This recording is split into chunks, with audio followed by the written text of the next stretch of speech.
How you doing, YouTube? Matt with Nasty Beer Reviews. Back with yet another review. A little bit of Crowler time in the form of District 96 Brewing's Moab Double IPA. What does Moab stand for? Mother of all bombs. Love the name of that beer. Actually, that's a fantastic name of beer because I like the word bombs. I don't know. I always throw that in my Instagram, like dropping some bomb reviews on you. Anyway, District 96. I've had a couple of their beers. It's always been kind of in passing. They are on the edge of New York City, I believe. Kind of, I don't get out to the city that much, but they're kind of on the edge of New York, and I've always wanted to go there. But like I said, I've had a couple of their beers through friends, taste here and there, and what I've had has been pretty good. And I've been kind of kicking myself in the ass for not going there. And I'm like, man, I just gotta get there. And then, lucky enough, as it can be when you do this random weird beer shit, is John, the owner, actually, on Instagram me. He's like, hey, man. He's like, can I toss you some beers? He's like, I think the reviews are funny, and I dig them. And I was like, fuck yeah, dude. I was like, I've been thinking about coming by your brewery for, a couple months now, and I just haven't got out there. So it's kind of a cool little connection that hooked up. So thank you very much for sending these off, John. And, yeah, super excited to dive in. So starting off with this one. Why? It's Mother of all bombs. Got to start off with the big boys. I usually start with the small ones, but we're starting with this one. As far as what it says, it's a Crowler. So it says District 96 all over the Crowler. And on the bottom, Moab. And it's an 8% double IPA. And there you go. And it says, let's see, nothing else. No hidden weird shit on here. Government warning stuff, but that's that. Crowler's okay. It's got this kind of round pattern. I don't know what that means. You know what I mean? I don't know if that's like, just a cool little spiral pattern. It kind of looks like you're looking down into a goblet. I don't know. It's okay Crowler design. It doesn't blow me away, but let's see if the beer does.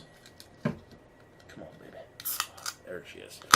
Do the infamous Crowler pour here. You guys will love this. This usually goes off like a fart in church. Oh, I nailed that shit, baby. Oh, I just started spilling it. See what happens? You get a little cocky. Like, I nailed that shit, and then you start spilling stuff everywhere. That's what I do, I kind of just get all ahead of myself and just spill stuff everywhere. I'm not even going to clean it up. I deserve to get all sticky and wet. I sounded pornographic. Fruit fly. It's winter almost. It's October. Where the hell did that come from? Anyway, 2 fingers. Horrible pour. Out of a Crowler. Big glass. Take that for what it's worth. Nice creaminess to it. Pretty uniform bubbles for how horrible that pour was.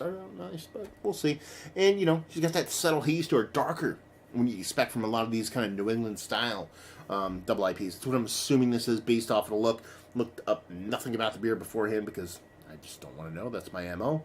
And, rich, deep, kind of honey-like color to it as opposed to kind of that softer, kind of grapefruit juiciness that everybody else kind of aspires for. See if we can pull a nose through this gigantic head this guy made happen.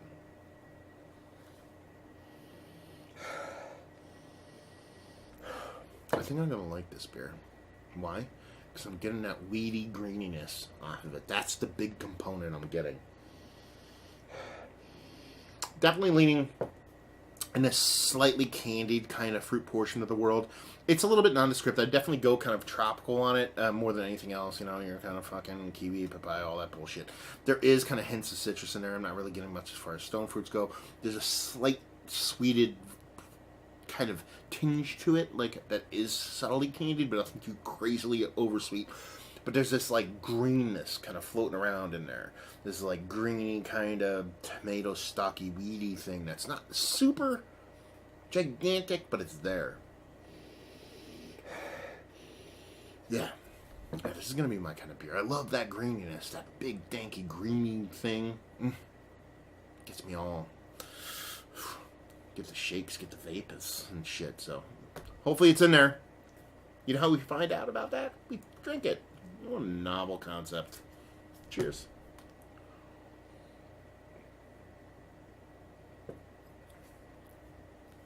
Yeah. It has that. And I like that. And that's the star of the show here. And honestly, that's a quick way to my heart. You know what I mean? I really enjoy that. There's a couple ways you can kind of get to me through beers. Chilies, spices, chili and stouts. You can go a little bit over with that shit. Sometimes Space Ghost, I'm looking at you from Central Waters. But usually chilies, especially when the milk's stout, kind of keep that chili in check. I dig that shit. Pears and sours, man. That's just, I'm a pear junkie. So that shit works for me. And with these IPAs, it's that greenness, that green vegetableness, that green weedy vegetable thing that kind of goes on, that tomato stocky thing. And that's what you have going on here. And it's definitely the start of the show.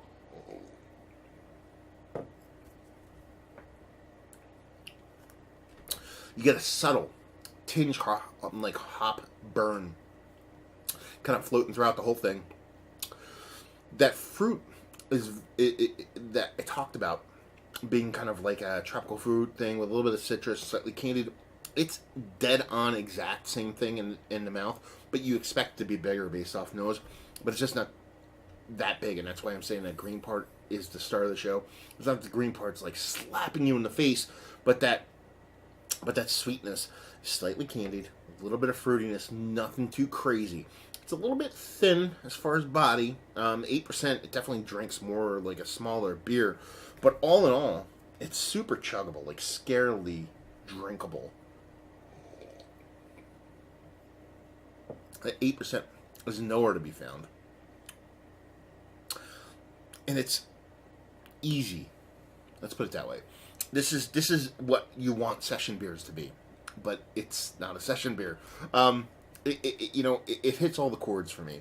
It gives you a little bit of that fruitiness, but not over the top. It hits that green thing that I love so much. But it all seems a little bit smaller than where I'd like it to be, especially for an 8% beer. I just want that green to be a little bit more. I don't want just over the top for every beer, but at 8%, I just want a little bit more. I want that fruit to be a little bit more. So I'm kind of nitpicking here a little bit, but it's tasty. It's tasty as hell. Especially, like, the first time I've had one of their beers kind of by itself. Like I said, I've had a couple sips of their stuff from Crowlers before. But they've been kind of mixed into kind of shares and things like that. To kind of dive into it fresh. It's just a cool experience. But yeah. The green thing. That sold it from the get for me. But everything else just seems to me like it can be a little bit bigger. Bump up the body a little bit. Bump up that little bit of fruitiness without kind of bumping up that candied of that fruitiness, and even bumping up that greenness and make it a little bit more robust. You walk into a double IPA, you want bigness. That's kind of like expected, and this just comes off. If you told me this is a 5-6% beer, I'd be bonkers for it. But 8%, I just want a little bit more. That being said, tasty as hell, super drinkable. I mean, that's probably one of the biggest things for me. The combination of that green with how easy it is to drink is just pretty fucking fantastic. So yeah. Not too shabby. Let's talk about it. It's one of the better double IPAs I've had as of late. On the edge. It's not out of the conversation. It's definitely not top as far as yes, but it's definitely in the conversation. Again, like I said, I am a junkie for that kind of green thing.